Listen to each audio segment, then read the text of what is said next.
श्री संत वामनभाऊ महाराज यांच्या पालखीचे पहिले रिंगण जामखेड शहरालगत जमादारवाडी येथील संत वामनभाऊ गड येथे शुक्रवार दिनांक 27 रोजी दुपारी 3 वाजताच्या दरम्यान मोठ्या उत्साहात संपन्न झाले।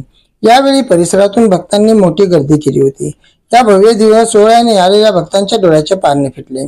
श्री क्षेत्र गहिनीनाथ गडाचे मठाधिपती महंत विठ्ठल महाराज यांच्या मार्गदर्शनाखाली दिनांक 25 जून रोजी श्री क्षेत्र गहिनीनाथ गड येथून संत वामनभाऊ महाराज यांचा पालखी सोहळा पंढरपूरकडे मार्गस्थ झाला।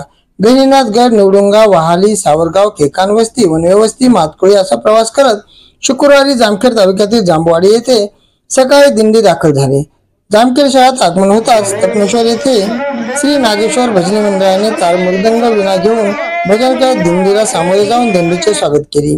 यावेळी विधान परिषदेचे सभापती प्राध्यापक राम शिंदे यांनी दिंडीचे स्वागत करून त्यात ते सहभागी झाले। यावेळी महंत विठ्ठल महाराजांनी सभापती राम शिंदे यांचा सन्मानाने आपल्या शेजारी रथात बसवत तपनेश्वर ते विठ्ठल मंदिर असा प्रवास घडवला। दरम्यान शहरात ठिकठिकाणी वारकऱ्यांना नागरिकांनी फळे, चहा, बिस्किट, औषध, पाणी यांची व्यवस्था केली होती। शहरातील श्री विठ्ठल मंदिरात श्री विठ्ठल भजनी मंडळाच्या वतीने दिंडीचे स्वागत करण्यात आले। येथे महाप्रसादाचे आयोजन करण्यात आले होते। त्यावेळी जगदाई वस्ती येथे दिंडीसाठी पंगत झाली। जमादारवाडी येथील संत वामनभाऊ मंदिर येथे पालखीचे आगमन झाले। यावेळी जमादारवाडी ग्रामस्थांच्या वतीने श्री क्षेत्र गहिनीनाथ गडाचे मठाधिपती महंत विठ्ठल महाराज यांचा सन्मान करण्यात आला।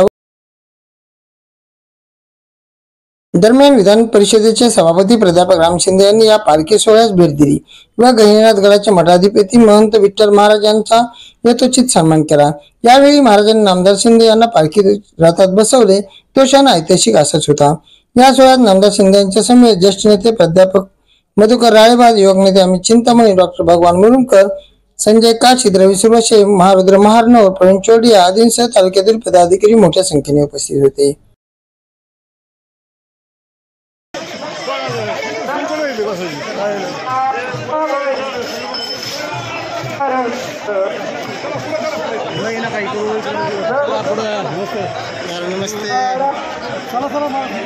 संत वामनभाऊंची दिंडी पंढरीच्या पांडुरंगाकडे आषाढी एकादशीच्या निमित्तानं वामनभाऊ गडावरून प्रस्थान झालेला आहे। आज ती जामखेड शहरातून मार्गस्थ होणार आहे। अशा प्रसंगी संपूर्ण पदाधिकारी आणि गावकरी जामखेड आणि जामखेड परिसरातील वामनभाऊच्या दिंडीचे स्वागत करण्यासाठी उपस्थित आहेत। वामनभाऊ गडाचे मठाधिपती विठ्ठल महाराज ते देखील या दिंडीबरोबर जात असतात आणि अतिशय ही दिंडी तालुक्याच्या ठिकाणून महत्त्वाच्या ठिकाणीहून जात असताना संपूर्ण शहर आणि परिसरातील जनता ही मोठ्या प्रमाणामध्ये त्यांचं स्वागत करते आणि ही वर्षानुवर्ष परंपरा सुरू। आणि मी देखील अनेक वेळा या दिंडी सोहळ्यामध्ये सहभागी झालो। आज देखील या दिंडी सोहळ्याचं स्वागत करण्यासाठी आम्ही आणि सर्व पदाधिकारी देखील उपस्थित आहोत। सर्व गावकरी आमचे मोहन पवारांनी आज ह्या सोहळा ठेवला, त्यामुळे वारकऱ्यांनी माननीय मुख्यमंत्री महोदयांनी सगळ्यांना रेनकोटची देखील व्यवस्था केली आहे आणि त्यामुळं हा वारकरी संप्रदायाचा सोहळा दिंडीच्या माध्यमातून पंढरीच्या पांडुरंगाकडे जात असताना राज्य सरकारने देखील ठिकठिकाणी त्यांच्या व्यवस्था उभा केलेल्या आहेत। कुठलीही गैरसोय होऊ नये या संदर्भात देखील राज्य सरकारने देखील काम केलं आहे। जिल्हा प्रशासन देखील अतिशय सतर्क आहे आणि म्हणून अशा वामनभाऊच्या दिंडीच्या स्वागतासाठी आम्ही सर्वच जण आता तपनेश्वरमध्ये उपस्थित आहोत। सर्वच जण आता स्वागत करणार आहोत आणि हीच खरी संस्कार आणि संस्कृती असल्यामुळं आपल्याला आता पाऊस येण्याची वाट पाहावी लागली नाही। पावसाळा सुरू होण्यापूर्वीच पाऊस आला आणि सगळ्या पेरण्या झालेल्या आहेत। शेतकरी सुखावलेला आहे आणि आता बहुतांशी यावर्षी सगळ्यात जास्त रेकॉर्ड ब्रेक वारकरी आणि शेतकरी हे सगळे पंढरीच्या पांडुरंगाकडे जात असताना आपल्याला दिसते आणि निश्चितपणे शेतकऱ्यावरती कुठलीही यापुढे देखील संकट येऊ नये, कुठलेही पिकं रोगाला बळी पडू नये अशा प्रकारची देखील पंढरीच्या पांडुरंगाच्या चरणी प्रार्थना आहे म्हणून आम्ही सर्वजण आता उपस्थित आहोत स्वागतासाठी। श्री संत वामनभाऊ महाराज की जय।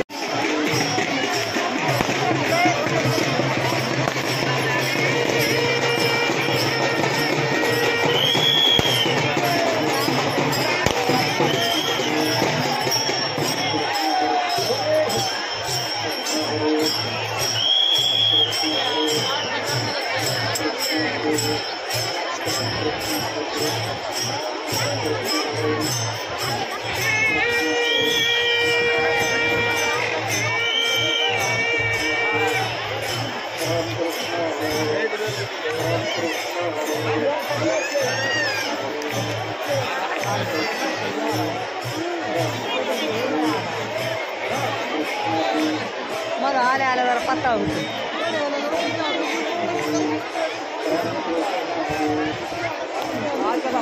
आता जाईल मग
आणि